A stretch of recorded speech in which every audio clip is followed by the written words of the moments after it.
తిరుపతి జనసేన నేత కిరణ్ రాయల్ చేతిలో మోసపోయానని ఇటీవల ఆరోపించిన మహిళ మీడియా సమావేశంలో సంచలన వ్యాఖ్యలు చేశారు. తాను ఒక్కదాన్నే కాకుండా ఎంతో మంది అమ్మాయిలను కిరణ్ మోసం చేశాడని ఆరోపించారు. ఆడపడుచుకు అన్యాయం జరగనివ్వమని చెప్పిన సీఎం చంద్రబాబు డిప్యూటీ సీఎం తనకు న్యాయం చేయాలని కోరారు. మాజీ సీఎం జగన్ కూడా దీనిపై స్పందించాలని కోరారు. అందరికీ నమస్తే అండి. నా పేరు లక్ష్మీరెడ్డి. మీరు 2 రోజులుగా చూస్తున్నారు, అన్ని ట్రోల్స్ వస్తున్నాయి. నేను చేసిన ఒకే ఒక వీడియో మాత్రం నేను పోస్ట్ చేశానండి. అది నేను చనిపోవాలని డెసిషన్ తీసుకొని నా పిల్లల కన్నా ఆ కిరణ్ రాయల్ నన్ను మోసం చేసి తీసుకున్న డబ్బులు చెందుతాయన్న ఉద్దేశంతో సూసైడ్ వీడియో పెట్టి నేను సూసైడ్ చేసుకునే ప్రయత్నం చేశాను. కానీ ఆ భగవంతుడు నాకు అదృష్టం కూడా ఇవ్వలేదు. నేను తిరిగి ఇంటికి వచ్చిన తర్వాత నుంచి నేను చూస్తున్నానండి, కిరణ్ రాయల్ ఏవైతే ఆరోపణలు నాపైన చేస్తున్నాడో అతను ఏ ధైర్యం చూసుకొని అలా మాట్లాడాడు అనేది నాకు అర్థం కాని విషయం. ఎందుకంటే ప్రతి ఒక్క దానికి సాక్ష్యాలు నా దగ్గర ఉన్నాయి. అతను ఏదైతే వీడియోలు చూపెట్టి రికార్డ్స్ మాకు ఏ సంబంధం లేదు అని చెప్పి నా దగ్గర తీపించుకున్న వీడియోస్ అన్నీ, అతను నన్ను బెదిరించి తీపించుకున్న వీడియోస్ అనడానికి సాక్ష్యాలు కూడా నేను ఆల్రెడీ ప్రొవైడ్ చేశాను. నేను నా పిల్లల్ని బయట వస్తే చంపేస్తాను, రోడ్లో రారా అని బెదిరించే స్థాయికి అతను దిగజారాడు. అతను నేచర్ ఏమంటే అండి, మెయిన్ డబ్బులు ఉన్నంత వరకు ఏ అమ్మాయినన్నా ఒక రానిలాగా చూస్తాడు. డబ్బులు అయిపోయింది అమ్మాయి దగ్గర అంటే కారణాలు వెతుక్కొని ఏది చూసి అమ్మాయిని వదిలేయాలి అని వెతుక్కొని ఆ అమ్మాయిని ఘోరంగా మోసం చేసి నాశనం చేసి వదులుతాడు. ఇక్కడ నాశనం అయ్యేది అందరి దృష్టిలో ఒక అమ్మాయి కాదండి, ఒక కుటుంబం. ఈరోజు ఒక వీడియో ఏదైతే వచ్చిందో, నేను చైన్ వేస్తుండగా వచ్చిన వీడియో, అది ఏదో ఎఫెక్ట్స్తో తీసిన వీడియో అని చెప్పి నేను కాదందులో ఉండేది అని మాట్లాడుతున్నాడు. అలాంటి టెక్నాలజీ వాడాల్సిన అవసరం నాకు లేదు, అంతగా నాకు తెలియదు. మీరు చూసినట్టయితే ఈరోజు నేను ప్రెస్ క్లబ్ నేను ఒక్కదాన్నే వచ్చాను. ఇంకా ఎన్నో అన్నారు, వైఎస్ఆర్సీపీ వాళ్ళ దగ్గర 20 లక్షలు క్యాష్ తీసుకుంటే ఎవరైతే మీడియా ముందుకు రారు అని. క్యాష్ తీసుకోవాల్సిన అవసరం నాకేముందండి? నేను నా 1,20 లక్షల కోసం నేను పోరాడుతున్నాను. నేను నా 25 సవర్ల బంగారు కోసం నేను పోరాడుతున్నాను. ఇవి మీరు కేవలం బంగారు డబ్బులు అనుకుంటున్నారు. ఇది నా పిల్లల భవిష్యత్తు. నా పిల్లల భవిష్యత్తు కోసం నేను పోరాడుతున్నాను. నేను ఈరోజు అతను మాట్లాడాడు కిలాడి లేడీ, అందుకని మేము 2013 నుంచి మా పక్కనున్నారు, చిట్లు వేశారు చుట్టుపక్కల అని. మీరు ఎవరైనా సరే మీడియా పరంగా కానీ పోలీసుల పరంగా కానీ ఎవరైనా కూడా ఆ చుట్టుపక్కల వెళ్ళి ఒకసారి ఎంక్వైరీ చేశారంటే అది యాక్చువల్గా మా అమ్మగారి ఇల్లు. అక్కడ చీటీలు అలాంటివి ఏమీ లేవు. మా నాన్న రిటైర్డ్ అయిన తర్వాత అక్కడ ఇల్లు కట్టుకున్న తర్వాత కిరణ్ రాయల్ అక్కడ ఇల్లు కట్టాడు. అలా అతనితో నాకు పరిచయం అయింది. అతను మాయ మాటలకు నేను మోసపోయాను. నేను తేరుకునేసరికి నా చేతిలో ఏమీ లేకుండా పోయింది. ఈరోజు అతను నన్ను ఎన్నో విధాలుగా నా పైన కేసులున్నాయి కిలాడి లేడీ అంటున్నాడు. కేసులు ఉండడానికి కారణం, కేసులు ఉన్నది వాస్తవం అండి, నేను చెప్తున్నాను. ఆ కేసులు ఎందుకున్నాయంటే అతనికి నేను చేసిన ట్రాన్సాక్షన్ వల్ల, అతను నాకు చేసిన మనీ ట్రాన్సాక్షన్ వల్ల 1,00,000 రూపాయలు అతని మనిషికే నా అకౌంట్ నుంచి వెళ్ళిన దానివల్ల అది కేసు అయింది. ఆ కేసులో ఉండేవాళ్ళు నాతో పాటు ఉన్న అతను కిరణ్ రాయల్ అనే వ్యక్తి దగ్గర పనిచేసే ఒక అబ్బాయి. అతను కూడా జనసేనకి ఇంతకుముందు వర్క్ చేశాడు. ఆ అబ్బాయి ఈరోజు ఆ అబ్బాయిని కూడా మ్యానిపులేట్ చేశారు డబ్బులు ఇచ్చి. ఎన్ని చేసినా నిజం అనేది ఎప్పటికన్నా బయట రావాలి. కాబట్టి నేను ఈరోజు మీకు చాలా చెప్పాలనుకుంటున్నాను నా వేదన. ఎందుకంటే ఒక అమ్మాయి బయట వచ్చి ఇలా చెప్పడం అనేది కుటుంబాలకు అందరికీ పరువు పోయిన ఇది నేను ఫేస్ చేశాను. ఎందుకంటే నాకు ఉన్న 2-3 కూడా నన్ను బ్లాక్ చేశారు. ఎందుకంటే నేను అందరి పరువు తీశాను అని వాళ్ళ ఉద్దేశంతో నన్ను బ్లాక్ చేయడం అనేది జరిగింది. అయినా పర్లేదు, ఎందుకంటే నా ఆపదలో నాకు ఎవరూ తోడు నిలబడలేదు. నా బిడ్డకి సర్జరీ అని చెప్పి కిరణ్ రాయల్కి నేను ఫోన్ చేసి నాకు డబ్బులు కావాలి ఎమర్జెన్సీ అంటే నానా మాటలు మాట్లాడి నా ఎంటీ చెక్ తీసుకొని 1 lakh రూపీ నాకు ఇచ్చాడు. ఇది ఎప్పుడంటే 1.5 months బిఫోర్. ఎంటీ చెక్, అది కూడా నేను ఎంటీ చెక్ ఇవ్వను అంటే లేదు ఎంటీ చెక్ కావాలి అని చెప్పి తీసుకున్నాడు. దానికి సాక్ష్యం అతనితో ఉండే వ్యక్తులే సాక్ష్యాలు, మా ఇంటి సీసీ కెమెరా ఫుటేజ్. ఆ తర్వాత అతను కాల్ చేసి నన్ను బెదిరించి చాలా అమానుషమైన మాటలు మాట్లాడి, ఇంటికి వస్తున్నాను, ఎవరిని పిలుచుకుంటావో పిలుచుకో, ఏం చేస్తావో చేసుకో అని చెప్పి బెదిరించి అరగంటలో మా ఇంటికి వచ్చి నన్ను దారుణంగా కొట్టాడు. కొట్టి అక్కడ మిద్ది పైన కెమెరా లేదు కాబట్టి ఆ ఫుటేజ్ నేను ఇవ్వలేకపోయాను. నేను కొట్టి తిరిగి అతను ఎంతో హుందాగా మా ఇంటి మెట్లు దిగి అతను వెళ్ళాడు. దానికి కావాల్సిన ఎవిడెన్సెస్ అన్నీ కూడా నేను ఇంతకుముందే ఒక ఛానల్కి కూడా నేను ప్రొవైడ్ చేయడం జరిగింది. మళ్ళీ ఇప్పుడు కూడా నేను ఒక్కసారి ఆ వాయిస్ రికార్డు వినిపిస్తాను. ఇవి వినిన తర్వాత కూడా ఎవరైతే ఇప్పుడు నా పైన నిందలు వేస్తున్నారో, ఎంత దారుణంగా మాట్లాడుతున్నారో, వాళ్ళు ఇది వినిన తర్వాత కూడా మాట్లాడగలరా అని నేను అడుగుతున్నానండి వాళ్ళని. చాలా అంటే చాలా ఘోరంగా.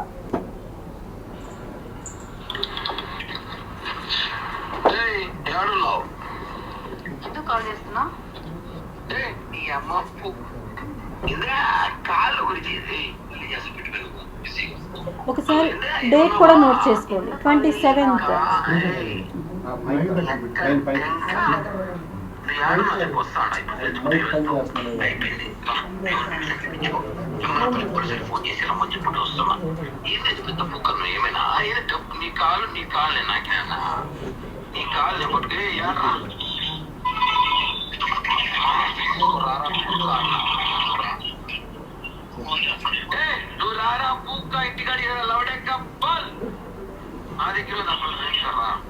హలో, ఫోన్ పెట్టి కిరణ్, ఫస్ట్ నువ్వు ఫోన్ పెట్టా, ఫోన్ పెట్టాను. ఇలా బెదిరించిన ఒక 20 minutesకే అతను మా ఇంటికి వచ్చి ఈ ఫుటేజ్ మీరు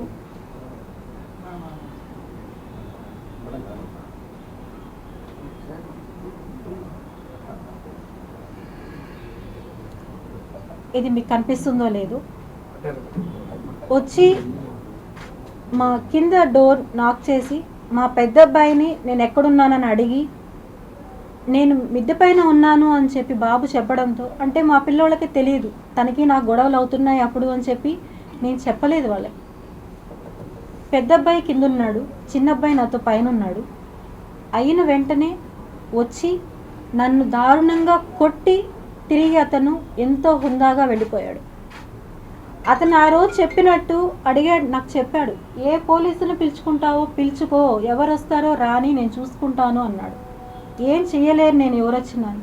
అతనికి ఆ ధైర్యం ఎలా వచ్చింది అంటే, అతను కాన్ఫిడెంట్గా చెప్తాడు, నా వెనకాల జనసేన ఉంది, పవన్ కళ్యాణ్ గారు ఉన్నారు, నాదెండ్ల మనోహర్ గారు ఉన్నారు నా వెనకాల ఎవరు ఉంటారు వాళ్ళని, వీర మహిళలు ఉన్నారు నా వెనకాల అంటున్నాడు. వీర మహిళలు పవన్ కళ్యాణ్ గారు, నాదెండ్ల మనోహర్ గారు, వీళ్ళందరూ కూడా అమ్మాయిల్ని మోసం చేయమని చెప్పి కిరణ్ రాయల్కి చెప్పారా? అమ్మాయిల్ని పవన్ కళ్యాణ్ గారు చాలా దృఢంగా చెప్పారు, ఎక్కడ ఆడపడుచు కష్టం వచ్చినా నేను నిలబడతాను అని. నేను 2 రోజులుగా పోరాడుతున్నాను. నిన్న ఒక నోటీస్ విడుదల చేశారు, పార్టీకి దూరంగా ఉండాలి కిరణ్ రాయల్ అని చెప్పి. అంతే తప్ప నాకు సపోర్టుగా ఇంతవరకు ఎవ్వరు కూడా ఒక్క కాల్ కూడా నాకు రాలేదు.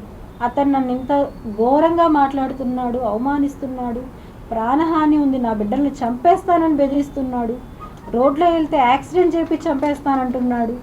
ఏవి కానీ రాలేదు.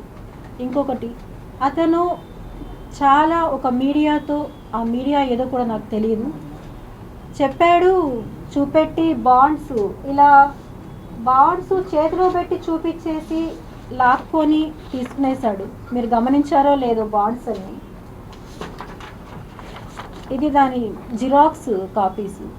2013 నుంచి మాకు కాంటాక్ట్ ఉంది. 2015-16లో అన్నీ తెగిపోయాయి బంధాలు. డబ్బులకి ఎటువంటి ఇది లేదు, క్లియర్ అయిపోయి ఆ అమ్మాయికి సెటిల్ చేసి పంపించేశాము అన్నారు. 9 years తర్వాత, ఆల్మోస్ట్ 10 years తర్వాత ఇప్పుడు మళ్ళీ ఆ టాపిక్ తీసుకొచ్చారు. డబ్బులకు అమ్ముడు పోయి అని చెప్పారు. డబ్బులకు అమ్ముడు పోయి నేను చేసుంటే 2023లో నాకు ఈ బాండ్ ఎందుకు రాయించాడు?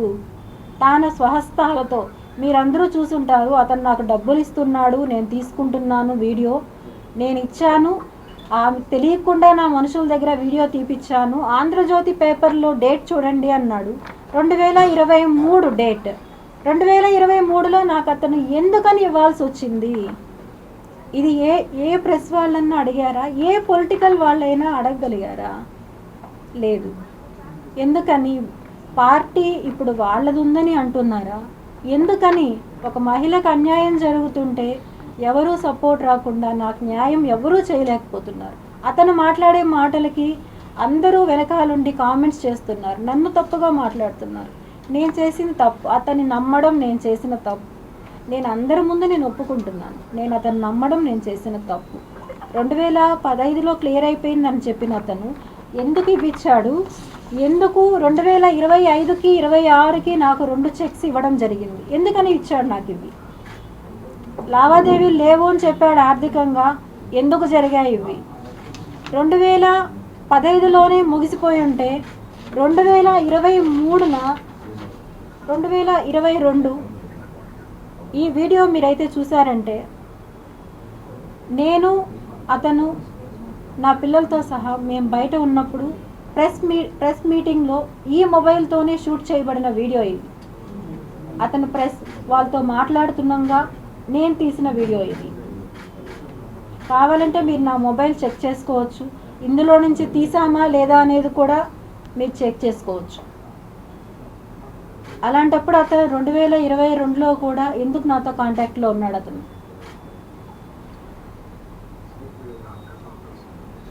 అదే టైం ఇక్కడ అతని చేతుల్లో మోసపోయింది నేను ఒక్కదాన్ని కాదు. ఇంతకుముందు మానస అనే అమ్మాయిని ఘోరంగా మోసం చేశాడు. ఆ అమ్మాయి దౌర్భాగ్యం ఏమంటే కన్న బిడ్డకు కూడా ఆ అమ్మాయి దూరం అయ్యి ఎన్నో బాధలు ఎదుర్కొని ఆ అమ్మాయి లైఫ్ అమ్మాయి ఎటో వెళ్ళిపోయింది బిడ్డ వదిలి. ఆ అమ్మాయి ఎంతో ఫైట్ చేసింది. ఆ తర్వాత నేను వచ్చాను. నాకు ముందు ఎవరున్నారో నాకు తెలియదు. నేను నా సమస్యల మొదటైన కారణమైన మహిళ ఎవరైతే ఉన్నారో ఆ అమ్మాయికి వాళ్ళ ఇంటికి వెళ్ళి నేను చెప్పాను, వాళ్ళ పేరెంట్స్తో నేను చెప్పాను, ఇలా అతను మంచివాడు కాదు, మీ అమ్మాయి మోసపోతుంది అని నేను వెళ్ళి వాళ్ళ ఇంటికి చెప్తే ఆ అమ్మాయి ఆ రోజు నాతో అంది, లక్ష్మి అది నా ఇష్టం, నువ్వెందుకు మా ఇంటికి వెళ్ళి చెప్పావు, నువ్వు వెళ్ళి చెప్పడం తప్పు కదా అని నన్ను ఆ అమ్మాయి ఆ రోజు క్వశ్చన్ చేసింది. అదే అమ్మాయి 1 year తిరక్క ముందనే నాకు కాల్ చేసి ఎలా ఏడ్చిందంటే ఆ అమ్మాయి, ఒక చిన్న ఎగ్జాంపుల్, నేను ఆ అమ్మాయిది రివీల్ చేయకూడదని నేను అనుకున్నాను. కానీ ఇప్పుడు కిరణ్ రాయల్ చేస్తున్న ఈ ప్రచారానికి ఇవన్నీ అబద్ధాలు, ఇవన్నీ ఏదో క్రియేషన్స్ అని చెప్తున్నాడు. దానివల్ల నేను రిలీజ్ చేయాల్సి వస్తుంది. దయచేసి ఆ అమ్మాయి నన్ను క్షమించాలి అని నేను కోరుకుంటున్నాను. నేను మీ వెనుక భూమన కరుణాకర్ రెడ్డి గారు కానీ అభినయ్ రెడ్డి గారు కానీ ఉండి చూపిస్తున్నారా? నాకు ఏ పార్టీలతోనూ సంబంధం లేదండి. నాకు ఏ పార్టీలతోనూ సంబంధం లేదు. నాకు ఎవరూ తెలియదు కూడా.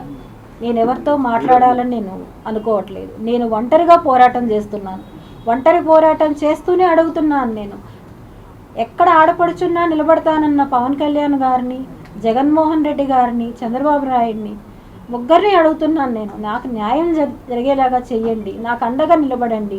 నేను ఒంటరి మహిళని, 2 బిడ్డలను పెట్టుకొని ఉన్నాను.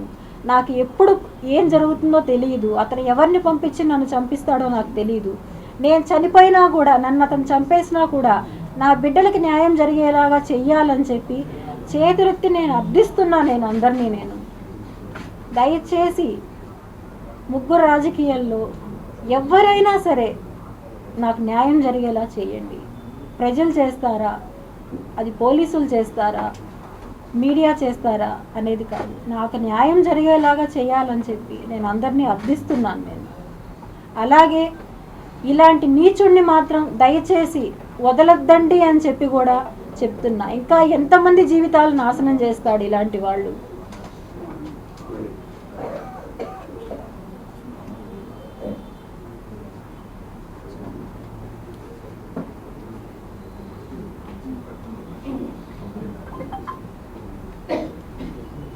అతనితో ఉండే వాళ్ళే నాకు చెప్పారు, అక్క నువ్వు బాధపడతావు, వాడికి తెలిసిందంటే ఇంకా వాళ్ళని చంపేస్తాడని చెప్పి నేను ఇంకా ఏది బయట పెట్టను. వాళ్ళు ఉండే వాళ్ళే నాకు బయట వీళ్ళు చెప్తూ ఉంటారు, అక్క నువ్వు బాధపడతావు అక్క, వద్దక్క, ఆయన గురించి నాకు తెలుసు, ఆయన వదలడక్క, ఎప్పటికీ వదలడక్క ఆయన వాళ్ళని, అంతా ఊరికే అక్క, అదంతా సెగ అక్క, నువ్వు నమ్మొద్దక్క అంటాడు. చెప్పాను కదా వెళ్తుంది 11 years 2013లో నాకు ఒక మాట అన్నాడు నీ గురించి, ఏమన్నాడంటే నువ్వేదో పీక్తావని, నువ్వేదో డబ్బులు ఇస్తావని, నాకు డబ్బులు ఇచ్చే లక్ష్మిని వదులుకున్నా అన్నాడు. అంటే నువ్వు డబ్బులు ఇస్తావనే లక్ష్మితో ఉన్నావా, ఇష్టపడలేదా అంటే నువ్వు డబ్బుల కోసమే ఉన్నా తనతో అన్నాడు. విన్నారా అందరూ? నేను రికార్డ్ చేస్తుంటే బాగుంది, రికార్డ్ చేశాను అనుకుంటా నేను వాళ్ళకి.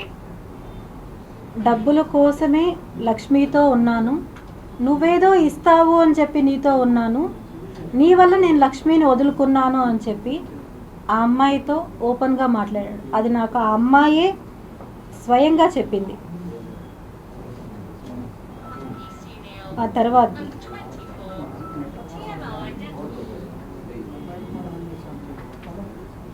పేపర్లో రాసి పంపి వాట్సాప్ ఎట్లా గుర్తుంటాయి అవన్నీ? సేమ్ అదే నేను కూడా అదే అంటున్నా, ఎలా గుర్తుంటాయి అవన్నీ?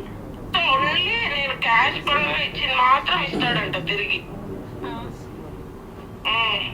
ఏమంటున్నాడు, అందరు ముండలు ఒకే టైపు, అందరు సెటిల్ చేసుకోవాలనే చూస్తారు, అంటే నీకు ఫ్రీగా డబ్బులు ఇచ్చేసి వెళ్ళిపోవాలి, ఉంది నాయన నీకు, నువ్వు నీ పిల్లల్ని నీ ఫ్యామిలీని బాగా చూసుకో మేము ఇచ్చిన డబ్బులతో అని ఇచ్చేసి వెళ్ళిపోవాలి. మాన్సా కూడా సెటిల్ చేయించుకొని డబ్బులు తీసుకొని వెళ్ళిందంట. నువ్వు అడిగావంట డబ్బులు, ఇప్పుడు నేను అడుగుతున్నానంట, మీరంతా ఒకటే అంటున్నాడు. నేను ఖచ్చితంగా అడిగాను మీతో, కానీ నేను అడిగాను. ఇప్పుడు నేను ఎప్పుడు అడగలేదు, నిజం చెప్పాలంటే నేను ఇన్ని రోజులు అడగలేదు లక్ష్మి, ఎప్పుడు డబ్బుల గురించి ఎప్పుడు రాలేదు. కానీ ఇప్పుడు ఈ రోజు డెఫినెట్లీ అడిగాను. నేను ఎందుకు అడిగాను చెప్పనా, ఎంత అవమానించాను నన్ను వాళ్ళ ఇంట్లో. నా డబ్బులు తీసుకొని నా డబ్బులు తినేసి నన్నంతా అవమానించి ఇప్పుడు ఫోన్ చేసి నువ్వు నన్ను తలెత్తుకోనికుండా చేసావు నా వీధిలో. ఇప్పుడు నేను ఈ రోజు అంతా బయటకి కాళ్ళు అడుగు పెట్టలేదు, భయం నాకు పెట్టాలంటే, నా పరువు పోయింది నిన్నటితో అంటున్నాడు. మొత్తం వాడు చేసింది, నేను కారులోనే కూర్చున్నా, దిగను కూడా లేదు, దిగు అది ఇది అని గట్టి గట్టిగా అరిచి నన్ను లాగి తోసి అన్ని చేసిన వాడు. అప్పుడు పక్కింటోళ్ళు ఎదురింటోళ్ళు అందరూ చూసారు. అప్పుడు ఎవరు తీసుకున్నట్టు, ఎవరు పరువు ఎవరు తీసుకున్నట్టు? నేను తీసానంట పరువు, మొత్తం వీడియోలో తెలిసిపోయింది. ఇప్పుడు నా పరువు పోయింది, నా లైఫ్. ఇది మళ్ళీ నేను సపరేట్గా సెండ్ చేస్తానండి. ఇప్పుడు పేరు నేను చెప్తాను. ఇలా నా తర్వాత వచ్చిన ఇంకొక బాధితురాలి అమ్మాయి, ఆ అమ్మాయి దగ్గర డబ్బులు అయిపోయేసరికి ఆ అమ్మాయిని తీసుకెళ్ళి వాళ్ళ ఇంటి ముందర నుంచి తీసుకెళ్ళి కారులో నుంచి ఇంట్లోకి లాక్కొని వెళ్ళి మరి ఆ అమ్మాయిని దారుణంగా వాళ్ళ ఇంట్లోనే కొట్టారు. వాళ్ళ కొడుకు ముందరే దారుణంగా కొట్టారు ఆ అమ్మాయిని. ఆ అమ్మాయి ఎవరికి చెప్పుకోలేకుండా, వాళ్ళ తల్లిదండ్రికి చెప్పుకోలేకుండా, ఎవరికి చెప్పుకోలేకుండా నాకు కాల్ చేసి, లక్ష్మి నువ్వు ఆ రోజు చెప్పింది కరెక్ట్ లక్ష్మి, నేను ఆ రోజు నీ మాట వినలేదు అని చెప్పి ఆ అమ్మాయి చెప్పింది. ఇవన్నీ సాక్ష్యాలు చూసిన తర్వాత కూడా ఇంకా అతనికి అందరూ సపోర్ట్ చేస్తున్నారు, మాట్లాడుతున్నారు అంటే ఇంకా నాకేం చెప్పాలో కూడా నాకు తెలియదు. నేను కోరుకునేది ఒకటే, అర్థించేది ఒకటే, నాకు నా డబ్బులు అనేది కావాలి. నేను పోగొట్టుకునేది అతన్ని నమ్మించి ఎలా నమ్మిస్తాడంటే, ఇప్పుడు ఉదాహరణ ఆ అమ్మాయే చెప్పింది, నేను ఒక్కదాన్ని చెప్పట్లేదు, ఇది ఇలాంటి వాళ్ళు ఇంకా ఎంతమంది ఉన్నారో నాకు తెలీదు. ఈ అమ్మాయి వాళ్ళ ఇంటికి నేను వెళ్ళాను కాబట్టి ఆ అమ్మాయికి నేను తెలుసు, ఇలాంటి వాళ్ళు ఎంతమంది ఇంకా ఉన్నారో అతని చేతుల్లో బలైపోయిన వాళ్ళు. ఈరోజు అతను ప్రతి ఒక్కరూ అతని అవసరం తీరిపోయిన వెంటనే వాళ్ళపైన అభియోగాలు చేసి వీళ్ళు చెడ్డవాళ్ళు. ఇంతకుముందు అతను చెప్పినట్టు కేడీ లేడీ, ఏం కేడీ లేడీ? నేను కేడీ లేడీ అయితే వాళ్ళ కూతుర్ని మా ఇంటికి ఎందుకు పంపిస్తాడు రాఖీ కట్టించుకోవడానికి? నా పిల్లల దగ్గరికి రాఖీ కట్టించుకోవడానికి ఎందుకు పంపిస్తాడు నేను కేడీ లేడీ అయితే? నా బర్త్డే సెలబ్రేషన్స్కి వాళ్ళు ఎందుకు వస్తారు? వాళ్ళ అమ్మాయి వచ్చి రాఖీ కట్టించుకున్నది, మా ఇంటికి వచ్చి రాఖీ కట్టించుకున్నది. మా చిన్నబ్బాయి బర్త్డేకి అతను వచ్చింది. ఇవన్నీ ఏవి క్రియేషన్స్ కాదండి, బాగా చెక్ చేసుకోండి ఒకసారి. నా బర్త్డేకి హోటల్ మినర్వాలో వాళ్ళ దగ్గరుండి చేపించింది. నేను కేడీ లేడీ అయినప్పుడు ఎందుకు చేయాలి? అతను నన్ను గాయపరిచిన ఇది, అతనే తీసుకెళ్ళి హాస్పిటల్లో స్టిచెస్ వేయించిన ఇది, గాజు పెంకు పైన నన్ను తోసేసి దారుణంగా తోసి బ్లడ్ అవుతుంటే ఆ గుడ్డ చుట్టి నన్ను తీసుకొని వెళ్ళి హాస్పిటల్లో స్టిచెస్ వేయించిన ఇది కాదు అని చెప్పి అతన్ని కాణిపాకంకి వచ్చి ఒట్టేయమని చెప్పండి, నేను ఒప్పుకుంటాను. ఆ అమ్మాయి ప్రతి ఫంక్షన్కి వాళ్ళ కూతుర్ని మా ఇంటికి పంపిస్తారు. ఈరోజు అతను డ్రింక్ చేసి మా ఇంట్లో డ్యాన్స్ వేస్తున్న ఒక్క ఫోటో. ఇవన్నీ ఏవి కాదు, క్రియేట్ చేసినవి కాదు.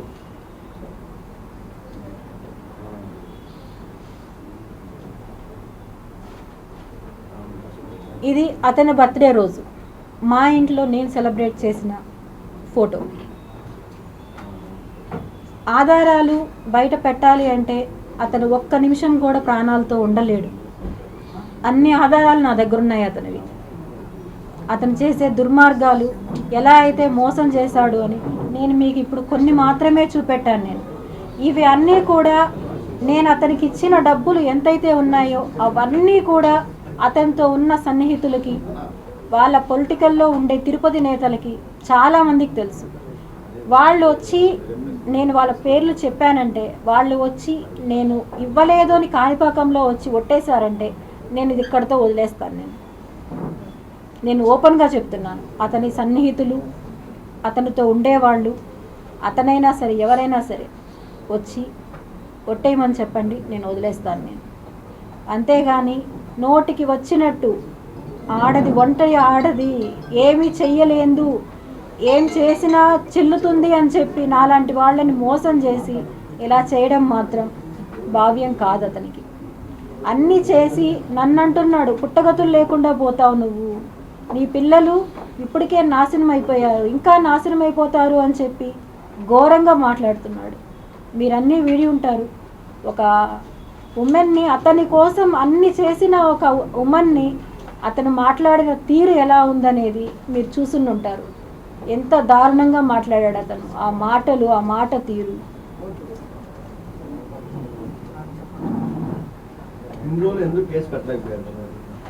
నా పిల్లలు కారణం. ఇప్పుడు కూడా నా పిల్లలు చెప్పారు, అమ్మా నువ్వు అడుగు బయట వేస్తే మేముండము. ఎందుకంటే అండి, నేను కిరణ్ రాయల్ని నమ్మి నా 2 కుటుంబాలని కోల్పోయాను. నేను మా అత్తగారి కుటుంబం లేదు నాకు తోడు, మా అమ్మగారి కుటుంబం నాకు తోడు లేదు. ఎందుకంటే వాళ్ళందరూ చెప్పినా కూడా నేను వినలేదు. నేను గుడ్డిగా అతన్ని నమ్మాను. నేను అతన్ని నమ్మి పిల్లల ప్రాపర్టీ అయిన ల్యాండ్ అడిగారు నన్ను, ఆమెకి డబ్బులు ఎక్కడి నుంచి వచ్చాయి, ఇన్ని డబ్బులు అని, ఎక్కడి నుంచి వచ్చింది అని చెప్పి. ఇది ల్యాండ్ పేపర్స్ అండి, మా వారి ల్యాండ్ పేపర్స్. దీంట్లో ఇప్పుడు ఏమీ లేవండి, మొత్తం అమ్మిచ్చేస్తాడు నా దగ్గర. కావాలంటే మీరు తీసుకొని డేట్స్ ప్రతి ఒక్కటి కూడా మీరు నోట్ చేసుకోవచ్చు. ఇందులో ఏవి కూడా లేవు. ఇవన్నీ నా దగ్గర అమ్మిచ్చి అతను చెప్పిన సాకులు ఏమంటే, డబ్బులు అడిగినప్పుడంతా మా బాస్ వస్తున్నాడు, ఇక్కడ మీటింగ్ ఉంది, ఆ మీటింగ్ ఖర్చులు మొత్తం నేనే పెట్టాలి, దానికి నాకు డబ్బులు అవసరం, అలా చేస్తేనే నాకు పార్టీలో ఎమ్మెల్యే సీట్ ఇస్తారు, అప్పుడు నేను నువ్వు పెట్టిన దానికన్నా డబుల్ అమౌంట్ నీకు ఇస్తాను అని చెప్పడం. ఆ తర్వాత నా లైఫ్ ఒంటరి ఉమెన్, నేను ఇలా ఉన్నాను అంటే అన్ని ప్రాబ్లమ్ సాల్వ్ అయ్యాక నువ్వు నీ బంధువులకు 10 మందిని తీసుకో, నేను నీకు తెలిసిన వాళ్ళు మా వాళ్ళని తీసుకొస్తాను, నేను నిన్ను పెళ్లి చేసుకుంటాను అని హామీ ఇవ్వడం. అతను చేసిన వాగ్దానాలు ఇవన్నీ. అలా చేసి అతను నమ్మించి నా పిల్లల ప్రాపర్టీ మొత్తం అమ్మించి తీసుకొని నా దగ్గర ఉన్న గోల్డ్ ఏది ఉన్నా అండి, ఒక చిన్న ఇయర్ రింగ్స్ నా దగ్గర ఉంటే కూడా అతనికి ఒప్పదు. అవి ఉన్నాయి కదా ఇవ్వు, ఎంఆర్ఐ స్కాన్కి వెళ్ళాలి, నేను కాలు నొప్పి, నాకు స్కాన్కి వెళ్ళేసి వస్తానని చెప్పి ఈవెన్ ఇయర్ రింగ్స్తో సహా తీసుకునేవాడు అతను. తీసుకొని 1 వీక్లో ఇస్తానని చెప్పి ఇంతవరకు కూడా 25 సవర్ల బంగారు నాకు ఒక్కటి కూడా అతను రిటర్న్ చేయలేదు. నేను అది అడిగితే ఈ బాండ్లో ఏదైతే ఉందో 5 సవర్ల బంగారు ఇస్తానని చెప్పి రాయిచ్చాడు నాకు అందులో. అవి అన్నీ కూడా ఎంతో బలవంతం చేసి బెదిరించి తీపిచ్చుకున్న వీడియో తప్ప ఇంకొకటి కాదు. అతను ఆ రోజు ఇచ్చింది 30 లక్షలు నేను ఇచ్చాను అని చెప్పి చూపించిన క్యాష్ డబ్బులు 5 లక్షల రూపాయలు. అవి మినర్వా కాఫీ డేలో ఇచ్చిన డబ్బులు 5 లక్షల రూపాయలు. అక్కడికి వచ్చిన వాళ్ళు గని, సుమన్ అనే అన్న, వీళ్ళు అక్కడికి వచ్చారు ఆ రోజు. వాళ్ళు తప్ప ఇంకెవరు లేరు. మినర్వా కాఫీ షాప్లో ఉండే మెంబర్స్ అందరూ ఉన్నారు. అక్కడ కూడా నేను అరుస్తుంటే మా బాబు వద్దమ్మా, ఇంకా నువ్వు అరవద్దు, వదిలేయి అని చెప్పడంతో నేను అక్కడికి ఆపేయడం జరిగింది. అదే 15 లక్షలండి. 15 లక్షలు ఇచ్చాడు, 3 సార్లుగా ఇచ్చాడు, 5 లక్షలు. ఇంకొక 15 లక్షలు ఇప్పుడు చూపించాను కదండి చెక్లు, బాండ్స్. అవి ఈ ఇయర్ 26కి ఒకటి, 25కి ఒకటి ఇచ్చాడు.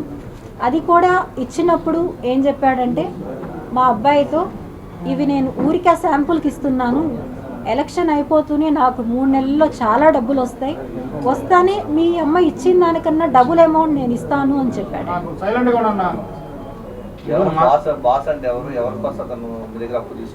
బాస్ అంటే ఆబ్వియస్లీ పవన్ కళ్యాణ్ గారు. పవన్ కళ్యాణ్ గారు మీటింగ్లు ఉన్నాయి, ఇంకా సభలు ఉన్నాయి, అక్కడికి వెళ్ళాలి, నేను అర్జెంట్ మీటింగ్స్ ఉన్నాయి అని చెప్పి తీసుకోవాలి. అంతెందుకు, నాకు అతని గురించి నేను తెలుసుకున్నది ఎప్పుడంటే అండి, రోజా గారు అతన్ని అరెస్ట్ చేయించి నగిరి తీసుకెళ్ళిన తర్వాత ఆ మరుసటి రోజు మార్నింగే అతని నిజస్వరూపం అంతా నాకు తెలిసిందండి. అది కూడా ఎలా అంటే అతని ఫోన్లు అనడం కన్నా నేను కొనిచ్చిన ఫోన్స్, గత 10 సంవత్సరాలుగా అతను వాడే ప్రతి మొబైల్ నేను కొనిచ్చినవి. అతను లగ్జరీగా తిరుగుతున్నాడు అంటే అది నా డబ్బులు, నాలాగా మోసపోయిన అమ్మాయిల డబ్బులు తప్ప అతను చేసింది ఏమీ లేదు. ఇక్కడ అందరూ అడగచ్చు, ఇన్ని చేస్తుంటే వాళ్ళ ఇంట్లో భార్య అడగదా అతన్ని అని చెప్పి. నన్ను ఇంతకుముందు ఒకరు క్వశ్చన్ అడిగారండి, నన్ను ప్రెస్ దీంట్లో చెప్పాడు 20 లక్షలు ఇస్తే ఎవరైనా మాట్లాడరా అన్నారు.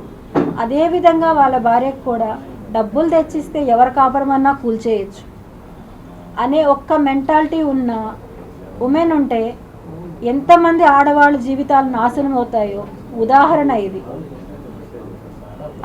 ఆ ఫ్యామిలీకి ఏమంటే వాళ్ళకి కావాల్సిన లగ్జరీస్ ఎవరైతే ఇచ్చేస్తారో భర్త ఎవరితోన్నా వెళ్ళొచ్చు, ఎవరినన్నా కొట్టి చంపేయచ్చు, పర్లేదు, మా డబ్బులు వచ్చాయా, మాకు రోజు గడిచిందా అనేది ఒక్కటే వాళ్ళ ఫ్యామిలీ మెంబర్స్కి కావాలి.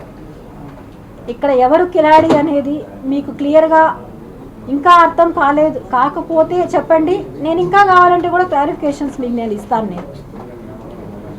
ఎందుకంటే ఒక స్త్రీని, ఒంటరి స్త్రీని అతను కిలాడి అని చెప్పి, ఎంతో చీటర్ అని చెప్పి అన్యాయంగా, అమానుషంగా చాలా మాట్లాడినాడు నన్ను.